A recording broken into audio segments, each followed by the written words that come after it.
So yeah, his works are out.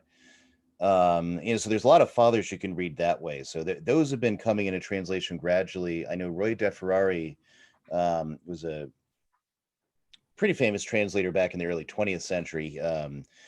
He had worked on getting his Catholic University of America to go through publishing a lot. He and several others too. He's not the only one, and so and that work is continued. So they have that whole series, but then especially the biggest one's Baroque theology, and that's where there's so many gems. There's so many amazing works, and they were referenced constantly because largely, and Bellarmine's the same way. They were largely the provenance of theologians, and not everyone is or can be a theologian. And so, and I don't want to restrict what is and isn't a theologian to, oh, you got to have this degree from this place, but formal training does help. You need to have some kind of training in theology because it's a science, as St. Thomas argues in the very first question of the Summa. And it's a science that has its principles and its technical terminology and its language, Latin, and so many things. And so, and there's a lot of discussions in theology that are meant to be by people of similar training that have this kind of knowledge base to carry on a discussion and pass on the tradition that way.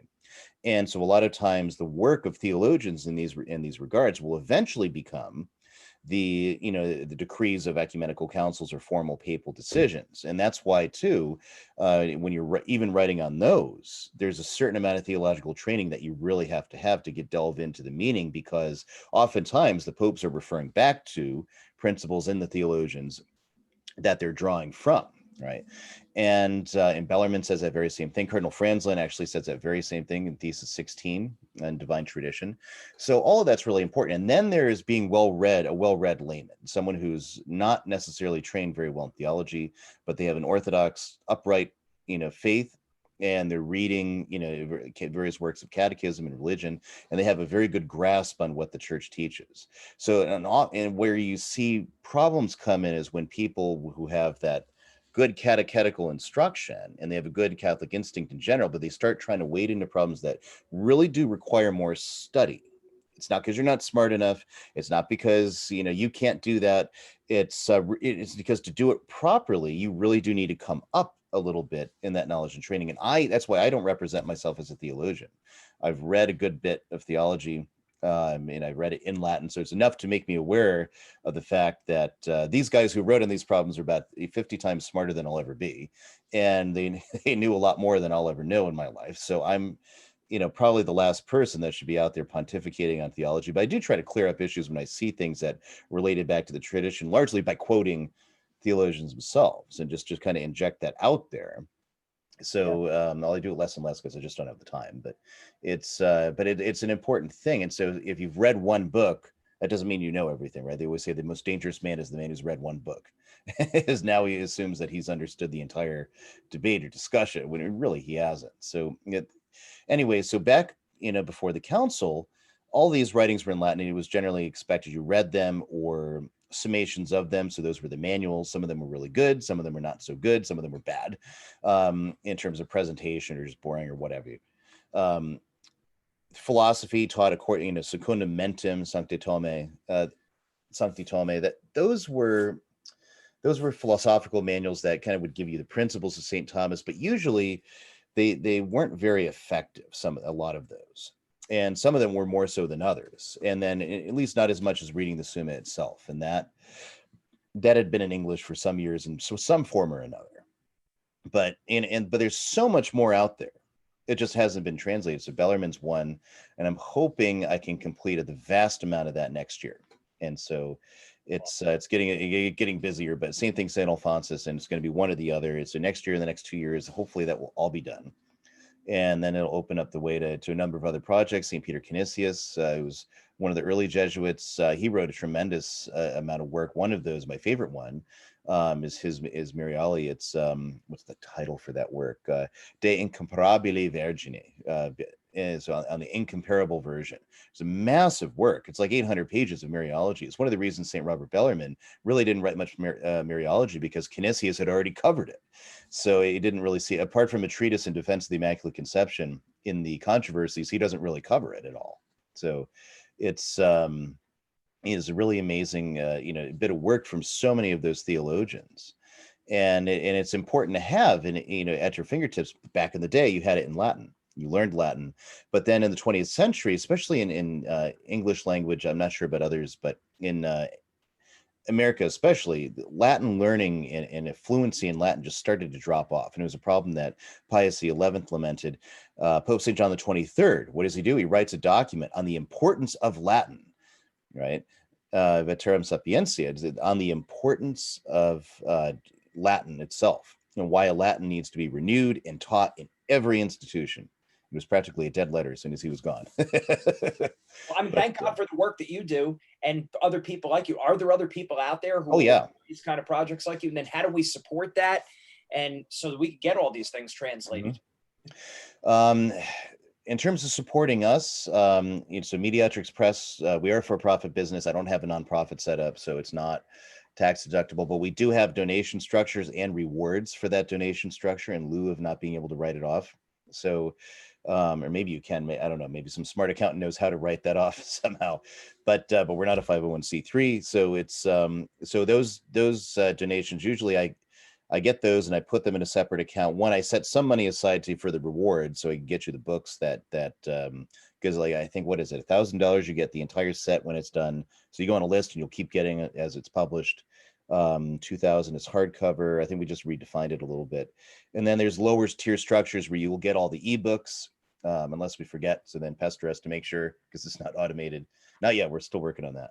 But anyway, so you'll get all these things as a reward, and then that money goes, and then I can take it and pay my editor, and it helps, cover my costs while I'm doing it, because while I'm doing it, I'm not reprinting other books, and I'm not doing other work that pays. And that's the thing, is so much of it is dig first, money later. And it's that way for a lot of people. So I'm not aware of like any kind of central place you can go, like, oh, give money here and it's all going to go to translators. And it's one thing that it would be great to create. It's translator. You have a team of other translators too? No, I don't, unfortunately. I'd like to.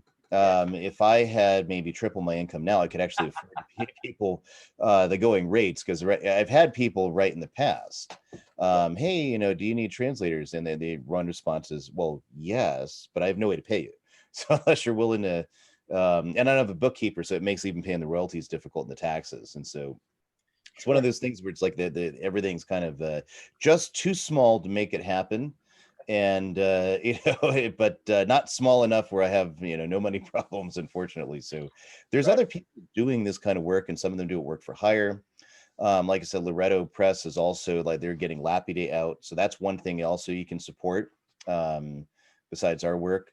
And so there's various things to do in that regard. There's other people, you'll see them sometimes, they'll do a GoFundMe, they'll do hey, let's get this book, and we're trying to get this book out. Some people just do it as private projects until they're done, and then they try to sell it to somebody. Yeah, yes, we need to support those kind of initiatives and things you're doing. So I'll weave in a theological question for your expertise with this about with Latin. So with Latin, I was looking up two documents specifically recently, talking about the Novus Ordo Mass. Mm-hmm. Okay, so I was listening to a theologian make a presentation, make a case for that the Novus Ordo was never officially promulgated. Of course, Vatican II asked for new rites. Missale Romanum, 1969, Paul VI writes that you could get translated from Latin.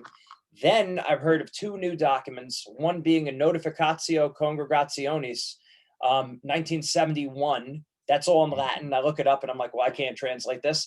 And then 1976, apparently a speech that Paul VI made when he elevated cardinals and basically said, now you only use this mass. I mean, I know it's a papal homily, which that doesn't carry any weight, but the argument was the new mass was never actually promulgated.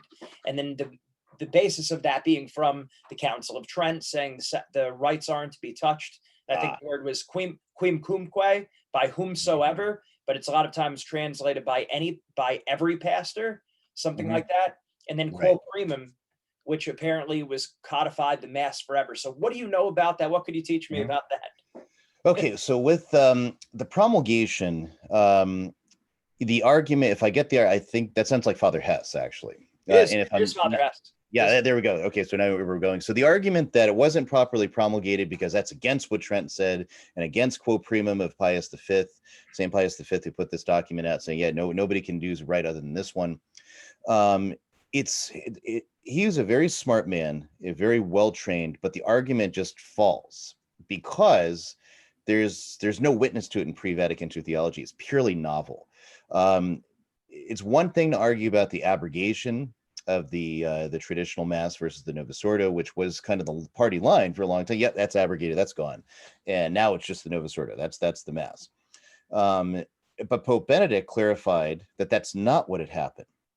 And it's very curious because on the flip side, Paul VI goes through due form. He's published, Missale Romanum, saying we're moving away from the language of the angels. We're moving away from all these things toward this kind of, Novus Ordo as this new, order of the mass. Well, of course, you find that very same phrase in Quo Primum. Actually, it's an important point, but to break those down. So I can see the argument that it wasn't properly abrogated because it wasn't explicitly done. I can, see that argument. I'm not an expert in law in these matters, so I wouldn't want to offer that it is or isn't, except just to refer back to Pope Benedict, who said it wasn't. And that's, best I can do there. But in terms of its liceity or validity or its being able to be done on account of the Trent and Quo Primum, it's a complete red herring. So let's go back a little bit to the Council of Trent. So the Council of Trent, he's referring to Session 7, Canon 13. And actually, and I've talked about this in other places. I always say Canon 14. It just jumps in my head as 14, but it's Canon 13. Right. I got it right this time. Yay. Which says, let me pull it up. Actually, I should pull it up just so I can. Yeah, because Hess was saying it was something over quim cumque. That was his thing. And so it's a misreading of the canon altogether. So the background for that canon is that it's, hold on, where is that website that has all the canons, just to make it easier.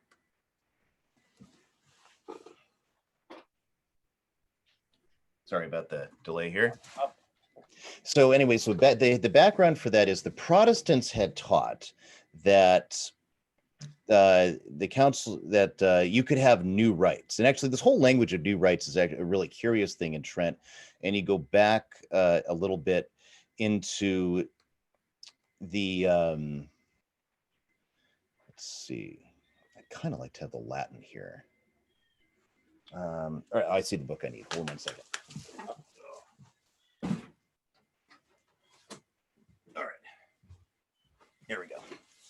So anyway, so back on the whole issue. So the Protestants had taught we needed new rites, that new rites could be formed whenever the pastor wants to do it, whatever, minister of the community had decided that, we needed a new rite here. He could just kind of come up with it because we're not bound to, they say, the ecclesiastical rites, and we're not bound to this, that, and the other thing. We're bound to, hold on a second here. Pull that up. There we go. So we can, kind of do whatever we want. Luther says that in his book on the formula of the Mass, where they recommend certain parts of the Mass as it's come down are good because they're from Scripture, but the whole canon has to be gotten rid of. And in that place, the minister could put whatever he wants to. It's kind of the argument. Or again, we can put a new rite in just whenever we particularly feel like it, just because. So in the past, like in the Middle Ages, you have in the cathedral chapter could decide to promulgate a rite or a revised edition of the rite that church had received. They could decide to adopt the Roman Rite if they so chose. And it's important to understand too, the Roman Rite is spread around Europe in the 8th century by Charlemagne, and the monk Alcuin helps to assist in that in making the Roman Rite kind of standardized through Europe as it was in that time. And then it goes through its various changes in different dioceses and different places. So there's a number of different local traditions and rites, some of which could properly be called to be corruption, some of which could be called legitimate developments. And that was guided by the local bishop and the community. So in not the community, the cathedral chapter, the community of the chapter, right? They could come up with laws and legislation, adopt rights, get rid of a right, and then replace it with another, existing right. But at no time do they ever come up with the idea of a new right. It just never entered into anybody's head until the Protestants went and did it. And so, whether you're talking about Calvin service or Luther's, what the Lutherans call the Mass, which is essentially just the distribution of communion and the Psalms and prayers that go along with it, and the preaching, or the Anglican service from the Book of Common Prayer. These are all new rites, essentially, in one way or the other. There's some essential part of the Roman Rite that they've taken out and replaced. So the Council of Trent, then, in order to address this false teaching of the Protestants that pretty much anyone can do it, he says, the council says, if anyone shall say that the received and approved rites of the Catholic Church won't be used in, actually, no, you know what? I pulled up that translation. I don't like it all that much. So hold on a second. I'll just pull it from the Latin here. Sorry, this is somewhat disjointed and not nice and even, but this text is actually St. Alphonsus Liguori's commentary in the Council of Trent. And 9, 11, 12, 13. I'll get a better translation this way. All right. So just do it right from the Latin. So Canon 13. If anyone will say that the received and approved rites of the Catholic Church, customarily applied in the solemn administration of the sacraments, either may be scorned or omitted at the pleasure of the minister without sin, or changed into new rites by any pastor of churches, let him be anathema. Okay, so what the council is doing is they're not for one, I mean, the terms aren't distributed. They're not talking about the Pope, right? They're not talking about the authority of the church. They're talking about the minister when he goes into the sacristy and vests for Mass. He's to use the received and approved rite. So there's two issues that come in here. What is the received and approved rite? It's what the church has promulgated. It's not a question merely that this is ancient, goes from ancient times. Because if you look at the rite of St. James, what if some priest walks in the sacristy and he wants to use the liturgy of St. James? This is a received and approved rite in the ancient church, but it's not what has been promulgated for use in the Roman church. So the minister would actually sin priest would actually sin by taking up and using that in place of the Roman rite, because you need to have some permission from authority to do that. Right. So this is what St. Alphonsus says in this canon that we just read. There is no doubt that the church has the power to establish and change the rites or ceremonies to be applied in the administration of the sacraments, as the very same Council of Trent defines later in session 21, chapter 2, when it declares in these words, this power was perpetually in the church, that in the dispensation of the sacraments, save for their substance, that she might change or establish what is useful for the recipients, or for the veneration of the sacraments, for time and place and various other things, as she will judge to be expedient, to be most expedient. Nevertheless, this power is for the church alone. Wherefore, it duly forbids lest the rites would be changed. Otherwise, as St. Augustine says, new rites constituted by the ministers, and then it would disturb all the order and peace of the church, end quote, St. Alphonsus. So what he's saying there is that the church has the right to change, the rites used in the administration of the sacraments. This includes the Mass. But not everybody has that right? So when he says any pastor whatsoever, it's not saying that the Pope as supreme head of the universal church, it's saying bishops, and which would include the Pope, when they go into the sacristy to say Mass, because I said it includes the Pope himself. Right. So when the Pope's saying Mass, he can't just stop and say, you know what, I want to change this. I want to do something else right now. But as he is supreme, pontiff of the universal church, when he promulgates rites, the church alone enjoys the power to make these kind of alterations, or even to make, a new one, as absurd as that would be normally. And so that's why, so St. Alphonsus is saying this is basically in private authority. And this is what every single theologian and canonist that addresses this session of Session 7, Canon 13, they all say the same thing, that what the canon is talking about is private authority, is the priest on his own initiative, or just as the Protestants did, deciding to change the rites or change it all into a brand new one and just say, okay, well, we're not going to use the Missale Romanum that we've been given. We're going to choose to do whatever we want. And that's what so the burden is really on Father Hess to show, and of course he's departed now, for somebody to do it on his behalf, that the church prior to Vatican II ever held that you couldn't change the rite, that the Pope, as supreme, judge of controversies, as enjoying supreme authority in the church, that he can't change the rite of Mass, and you won't find a single one.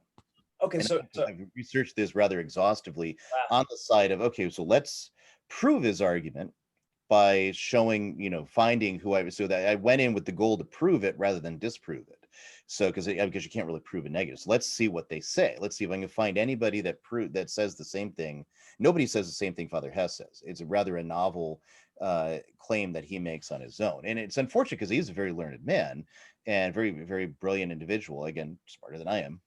He learned to speak French fluently, so I can't do that. So, but that's not what the theologians say, and that's not what the canonists say. It's not what St. Alphonsus says. It's not what the theologian Perrone says, and so many other sources and That's citations. an important point you made right there, because isn't that one of the things that was it Pope Leo XIII that said if the theologians are unanimous on an issue, it's de fide, it's part of the faith.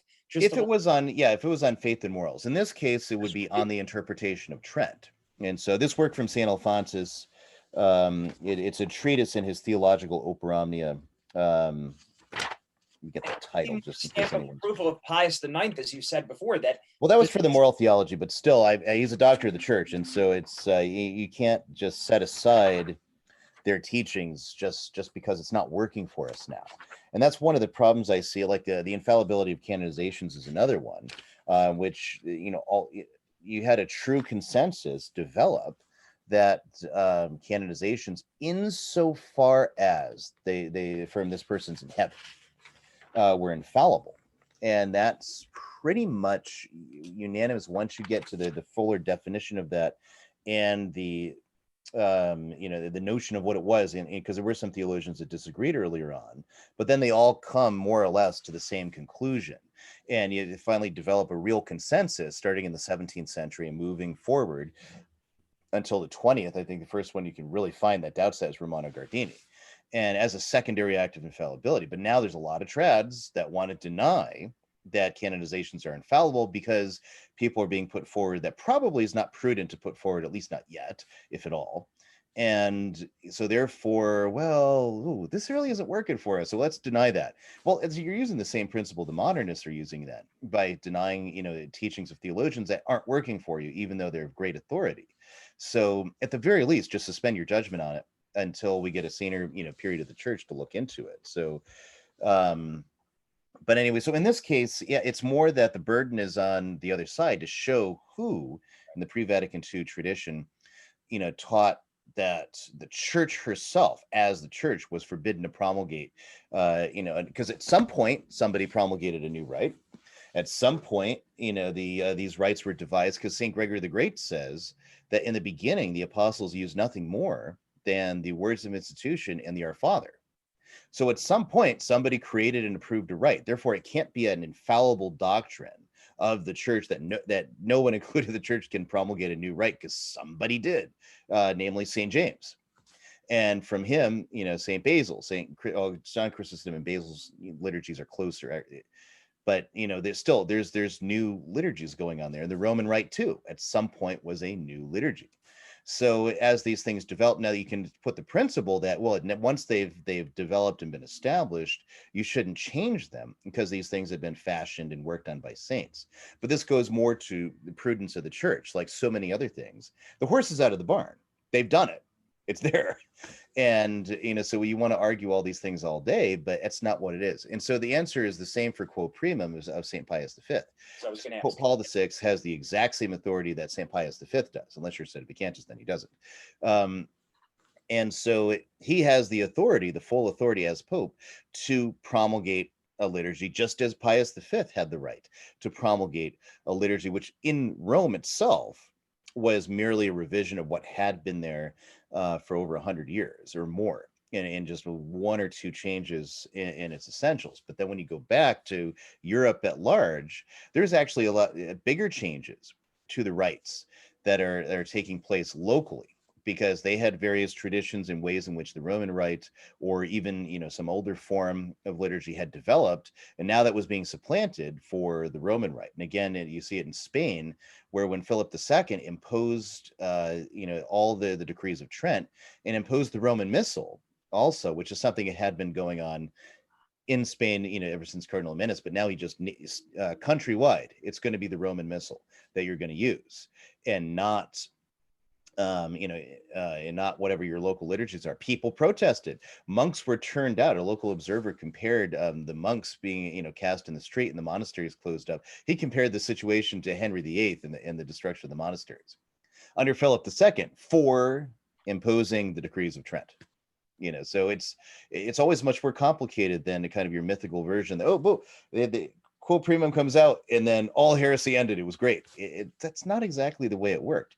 France dragged its feet on implementing quo primum, and so the local, the clergy in Paris in 1615 had made a formal plea to adopt all of the Tridentine legislation, as well as the Bulla Piana, that is the two bulls of Pius Pius V on the breviary and the Mass, and the Henri IV wanted to keep a certain distance from the papal discussions and decrees, so he had held off. Then Louis XIII, the same thing, and then you get to Louis XIV, who would wag out there, "Oh, I'll implement Trent, maybe, but if you don't do what I like, I'm going to go into schism." So he kept holding that as the carrot to keep the Pope from doing anything. So France would have been heretical for 200 years for continuing to use the Parisian Rite, if this was somehow a dogma of faith. And so the argument itself also fails, because when you look at, say, quo primum, or even Trent, if it was as Father Hess says, it's not talking about a matter of faith and morals. The administration of it, we're talking about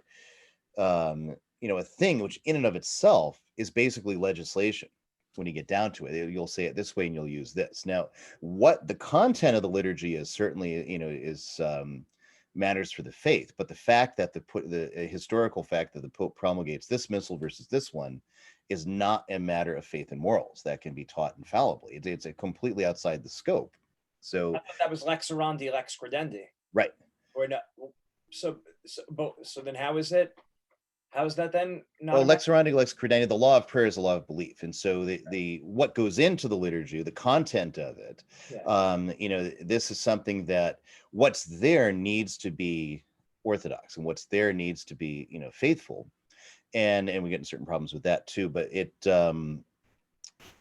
can't be that the church would put out a defective rite, or again, whether the church, and some people argue that it could.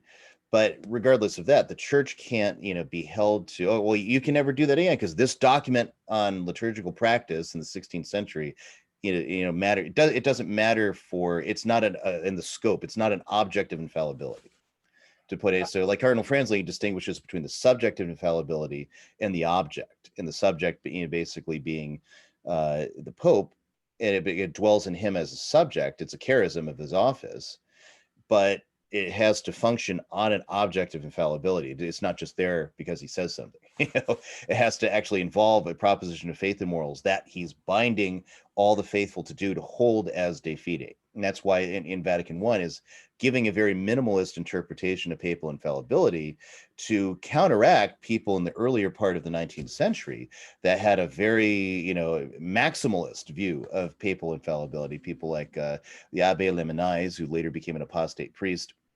He held basically that no knowledge could be certain in any way, and so therefore the Pope has to infallibly declare everything, and that way we have certitude in knowledge. Right? It's a rather absurd proposition. And Gregory XVI really held the guy at bay, then finally condemned him, and then Limoni came along and said, all right, jured, and then he went back, and then he became an apostate priest, and other things. Then you have like Joseph de Maistre, It was another major figure in the 19th century, also a royalist, also anti-liberal, and a lot of good writing in that subject. But he wrote a book, Du Pape's, and Du Pape is on the Pope. He basically argues for this maximalist view of papal infallibility. It was called more ultramontane than even the Jesuits were. So it's ideas like that that Vatican I wanted to correct. That's why it even goes on the docket at Vatican I to discuss, because we need to correct this idea that whatever the Pope does is infallible. It just And the way he said it, like henceforth, now and forever. right. That, Oh, yeah, valid now and in perpetuity. That's just canonical buzz language that says that it reflects the notion of law, that a law should be perfect and efficient to do its job. And if you run into a situation where that law is no longer, perfect and efficient for completing its task, it should be replaced by a new one. So in theory, a law should be valid, basically forever. But just because he says it, that it's a canonical buzz phrase, and you can find that on all sorts of documents that were later rescinded or put out, taken away, or again, like the suppression of the Jesuits is another one where that was valid now and in perpetuity, except for 50 years later. So where now all of a sudden it wasn't, because Pius VII undoes it. So it maybe it shouldn't have, but it's not. like, I'm sorry to cut you off. Is that kind of like what we were saying before? I pulled up that document on the sacred music by Pius X, Mhm. saying that so no one has any doubt ever in the future, and basically it said women can't be in the choir, and the music had to be never be in the vernacular. Right. And so there's no question in the future. That's just buzz Right. language. That's not actually binding on that, 'cause that's It discipline. was binding as long as he was pope, and that, until somebody with the same authority modifies it or changes it. So Pius XII had said in music, what's the right name of the document? Is it Musicam Sacram or is it De Oh, Musica it's this Sacra? I can't tra remember. tra le sole That's Pius X, but later Pius XII has a document musica where he sacra. concedes that where you can't find enough men competent in singing Gregorian chant, you could use women. So he's keeping the priority on having men in the choir, but then says, well, but if you can't find anybody, you could have women. And again, so Pius X is laying down legislation which follows from good Catholic principles of sacred worship, but and of course, and I think he's right. I still don't think that anybody's undone his particular explicit, condemnation of the use of piano at mass. I don't think anyone's ever, successfully shown me anyway that the piano is now licit, because so Vatican II then says other instruments, as long as they're fit and proper, and it footnotes Tre Solicitudine. So they mean that we can bring other instruments in provided they meet these qualifications, right? But a pope with the same authority has the ability to modify any legislative decrees. So that's the kind of thing that's going on with Tre Solicitudine. And as much as no pope has come in and said, okay, yep, no more of this.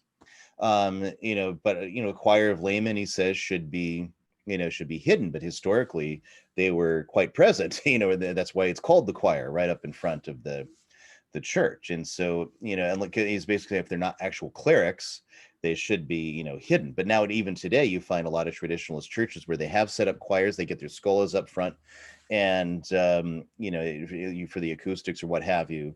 And so that's obviously not being followed. Is that you have to follow it? Sometimes you have to get in a situation where, especially if you don't have very much available to you, you have to use the very best you can. You just have to work with the situation. It's not that you're trying to contravene what Pius X taught in that encyclical letter. Or no, that was a motu proprio, sorry. Right. Trella Solicitudine. But anyway, so that's the thing. A pope with the same authority can modify, change, or remove legislation from a former pope. I thought because it touched, okay, I was under the impression that because it touched on liturgy, Right. it couldn't be touched because of the lex orandi, lex credendi principle. So the lex orandi, lex credendi is a principle of worship. So it's not like a theological doctrine that is now binding. Everyone must hold in this explicit way in interpretation. Basically it's a principle that the thing is that, so not the laws in every legislation that the Pope does, but it's a principle that expresses that the way that people pray and how you pray at the Mass is going to inform, influence, and affect the way you believe. And so if you change the orandi, you're going to end up changing the credendi. And so that's why the principle is any kind of changes you make in the orandi, that is in the liturgy itself, they have to reflect sacred principles that the church has laid down. It has to lead to the reinforcement of belief. And if it doesn't, it's got to go. So in the Renaissance period, you had this experimentation with sequences and troping and various things in the liturgy, where the liturgy becomes a cacophony of noise, with mad scientists, musical composers, kind of creating this cacophony of things. Sometimes you had country, choir director who knew Latin, his priest did not, and decides to get some biting commentary against the priest and his concubine. So he actually writes in some verses about the priest and the way his concubine looks, that is sung in the liturgy by the choir in this sequence, right? The prosa in the liturgy. We only have 5 of those left in the liturgy now, as they removed the vast bulk of them. Unfortunately, there were some, maybe too many, they got rid of, but it was just because there were so many problems with people kind of composing their own stuff. A bishop would approve it because the bishop was absentee somewhere, and his vicar would approve it, and then they would be in use that Sunday. Sometimes even with lurid verses in it being sung as sacred worship. So, and what's going to happen when things of that sort happen is you're going to, you make a mockery of the church and sacred worship, and people start losing respect and veneration for the sacrament, things of that sort. Although, on the other hand, a lot of people wouldn't have really got it unless they were in on some of the jokes with the choir director. They wouldn't have really got it all because it was in Latin. But sometimes they'd switch and do verses in vernacular, though, even in the 1450s, that's recorded. And then the church said, yeah, no. Vernacular was one of those issues to it. They discussed at Trent. And part of it was they ran out of time. As the last session of Trent, where they're dealing so much with the Mass, the discussion on the vernacular ended up, just being reduced to, okay, well, what did the Protestants say? Oh, they say Mass in Latin is invalid because people don't understand it. So let's condemn the proposition you can't say Mass in Latin. And that's what they did. So some people try to take that one too and say, oh, see, you can never have Mass in vernacular. And that's not at all with the mind of what's going on at Trent. And you look in the Acta and so many things, it was clear that they were just trying to minimize how much work they'd have to do, because the French were itching to get back to France because it was on the verge of civil war. And the German bishops were eager, especially the ones that had been in Trent for a long time. They're like, yeah, we got to get out of here, and so we got to settle all the business real quick. So there was a discussion on vernacular, because they had a bishop from Jerusalem, and he says, well, in Jerusalem, every language under the sun is used in the liturgy, and there's debate, and they just said, the safest way is keep it in Latin. And so, which frankly, I think works and should continue. It's why I go to Mass in Latin. But anyway, beside that, so the vernacular was not condemned. It was the Protestant position that you can't say Mass in Latin because it's not beneficial to anyone unless they understand it. And of course, that very proposition I've heard from Catholic priests. Oh, well, you can't have Mass in Latin. Nobody understands it. It won't do anything. That's, again, that's contrary to Trent's teaching, but not that you can have the vernacular. So it's it's a lot of thorny issues there, and you just got to separate out. So why do you have that principle, lex orandi, lex credendi? It's because if you start changing things, you change the way people believe. And if you make good changes, it will help what people believe. If you make bad changes, like say the Book of Common Prayer or Luther's Formulary of the Mass, you're going to get false belief. All right.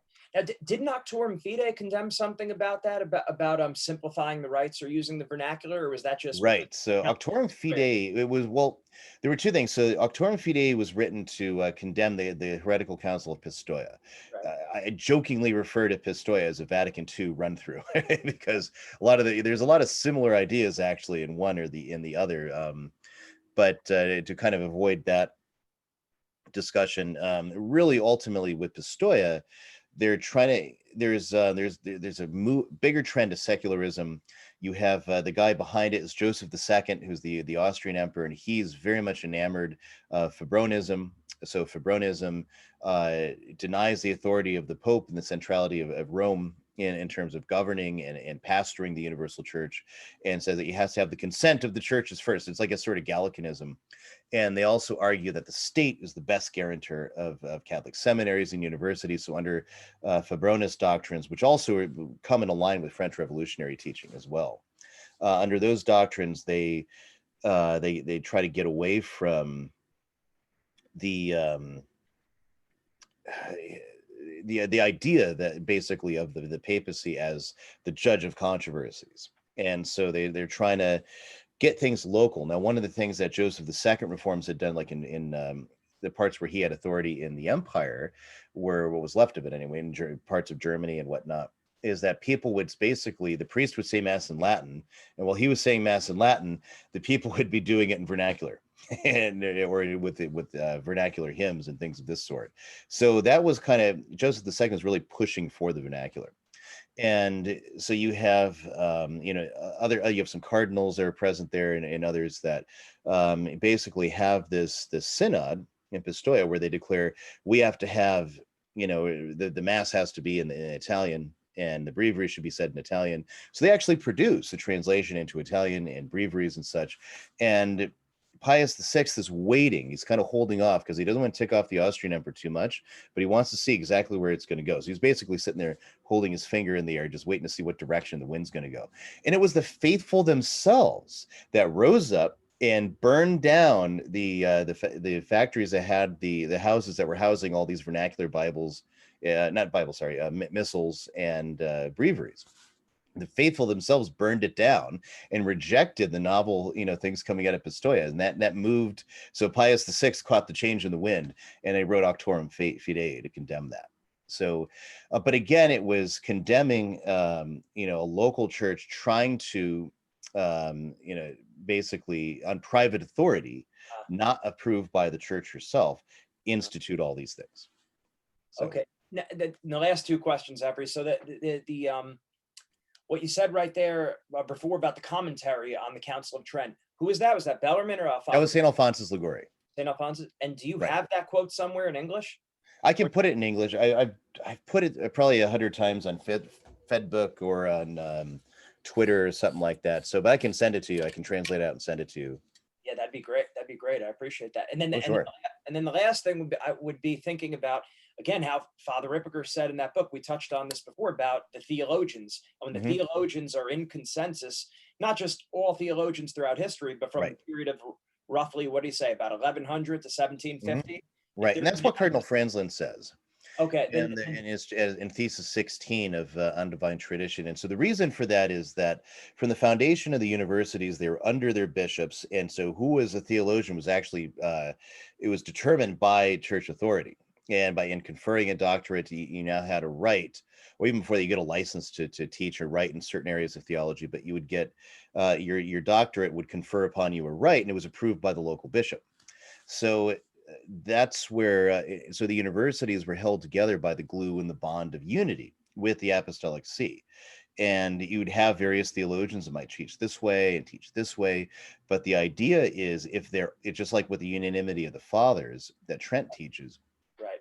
If you're unanimous if all these theologians from so many different countries, from different schools of thought and traditions, if they are, who've all been constituted by authority, would be corrected by their bishops at some point, or would go to Rome and they'd be corrected one way or the other. And if they all agreed on a proposition of faith, it would be infallible. De fide non definitas, what it says. So it would be infallible. It should be held of the faith, but it's not yet defined, right? And so that basically that all of these guys could not err on that question. And then there's the further question of, well, do they come together into a true consensus? And what happens if that comes later? But earlier, there might be some doubt on it. So, for example, on the Immaculate Conception, that's one of the ones they try to use to the theologians were never unanimous on that. Not in the 12th century, because there was debate and discussion and doubt and questions about it. But then the Roman Church herself gets itself behind it.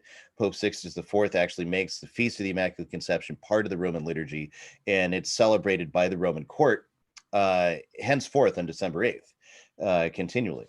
And then you have Pope Sixtus V tells the Franciscans and the Dominicans they have to stop arguing about it, but it says that the Franciscans are right. He was one too. And he said the Dominicans can still argue this in private. And then the Jesuits come on the scene. It was before Sixtus V, obviously, but they came on the scene and they are back the Immaculate Conception 100%. And so by the time you get, say, to the 18th century, You can't even find a Dominican that would outright deny the Immaculate Conception. They might have some questions on certain aspects of it and what it touches on. And there was legitimate debate and discussion on that, but nobody could be found that positively in public denied the Immaculate Conception. So, Right. so you can now say that of later consensus on this particular theological point came together, kind of like I said earlier with the canonizations and their infallibility, at least in the way the only one area that they understand it as being is on whether this guy's in heaven. That's what they're saying is infallible, not the rest of, okay, everything they ever did in their life is now infallible. That's not what they're saying at all. Right. And now one of the books that Father Ripperger references is Agius on tradition. Right. Like that. Yeah. Okay. So So George Agius, Tan used to publish that. I don't know if they're still doing it. It's in the public domain, so actually I should look at that. If they're not doing it, I should do it. He spoke about that if it's it's out there. I have it. But he said that that's just what you need, more work. But he said that if one of the fathers speaks about it and all the other fathers are silent, then that would mean consent. Silence would be interpreted as consent. Otherwise, the fathers would have fought them on that point. Is that true also for the theologians? It's generally true for the theologians. They're not usually accorded the same authority as say the fathers would be. But at the same time, they would basically, there's always, there is this principle, and you see it today. As soon as you stick your head out in public, there's somebody who's going to come try to knock it down if you do anything. So if you publish a book on anything, there's going to be someone that's going to impugn it if they feel you've got something wrong. And, it's always going to happen somewhere, somehow. But still, with the theologians anyway, Cardinal Franzlin explicitly says nothing can be held in the authority of one private doctor alone. And so if you've got one guy who taught something and nobody else really addresses it, maybe nobody noticed it, maybe nobody saw it, and even amongst the fathers, it's you could say with the very more notable ones whose works were studied. But if you have some very obscure father that might not have been known to the others, I wouldn't make that argument that on his authority alone. But unless if you're talking about like Saint Ephraim, Saint Basil the Great, Saint Cyril of Jerusalem, Saint Ambrose, Saint Cyprian, people whose works were well known and read, then I would see that. But less so if you've got like a Saint Gregory of Narek or something that almost nobody's ever heard of. Right. So that leads me to that, and that would be the last question. And so that, because you said Saint Alphonsus, and you mentioned several other theologians who looked at the 13th session of the Council of Trent. What was it? The seventh session, the 13th canon. 13th canon. And he gave that interpretation of that. And it seems like there's multiple theologians. Would that be then considered de fide, the understanding of that? I wouldn't say it was considered de fide because it doesn't have the object of infallibility, right? So it's this commentary on a legislative, but I think it shows clearly what the mind of the church was and the fact that these theologians understood it this way, and their books all received approval from the authority. And I'd say that interpretation of that canon is the correct one, based on the fact that the church herself never came in to say, oh, no, you guys got it wrong. It actually means that the Pope never can change or promulgate a new liturgy ad experimentum or what have you. So then it would seem like that would fall under one of the theological censures of being rash to interpret contrary to that. That's right. Or you could even say it was erroneous, but not in the respect to faith, but rather in terms of in terms of law or something. But probably, rash, I think, would be probably the better one. Or in this case, really, it's novel is one of the problems. It's not attested to in the tradition, and that's really one of the biggest problems with that argument. That was phenomenal. Everything here was excellent.